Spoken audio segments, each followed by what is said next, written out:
The main people that are backing Netanyahu and the racist, extremist, psychotic policies that his government supports, the only people who are supporting that are old people and ultra Orthodox Jews.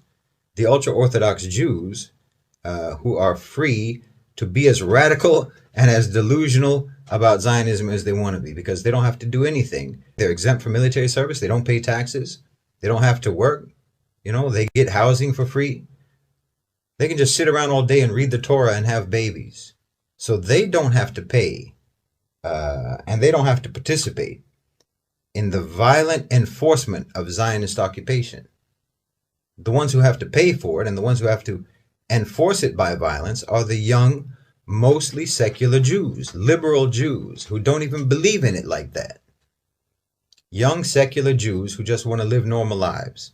And I think that the one of the stumbling blocks, or one of the great fears among many of them, is that why they can't give up the idea of Jewish supremacy, and they're holding on to Zionism, and they're afraid of a normal society that integrates the Palestinians.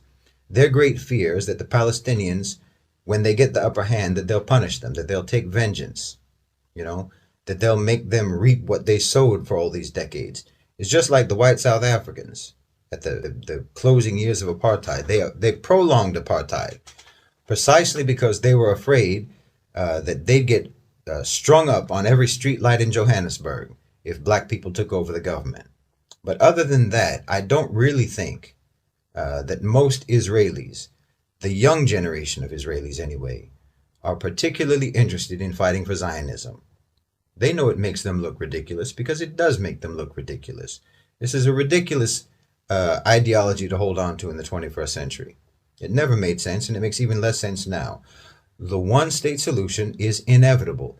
The majority of Palestinians globally are in favor of a one-state solution. If you include all those who were in the diaspora, along with the Palestinians who live inside of Israel and the Palestinians in the West Bank and Gaza, they're the majority, and they support a one-state solution.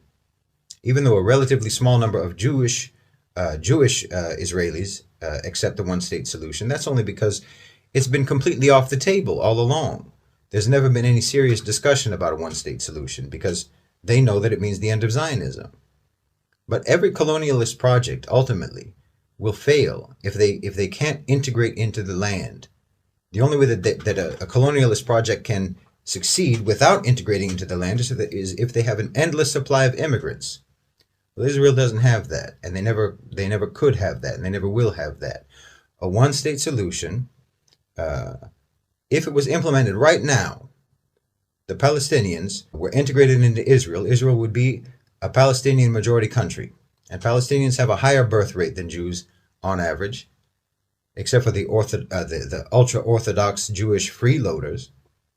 But their free ride may not last much longer. That may be over soon. And once their free ride is over, they'll either choose to leave and integrate at Israel because of their own religious fanaticism, or they'll just start having as many babies as they can actually provide for themselves without government subsidy. And Palestine will just return to what it always was, what it always has been, an Arab Muslim country with a flourishing Jewish minority.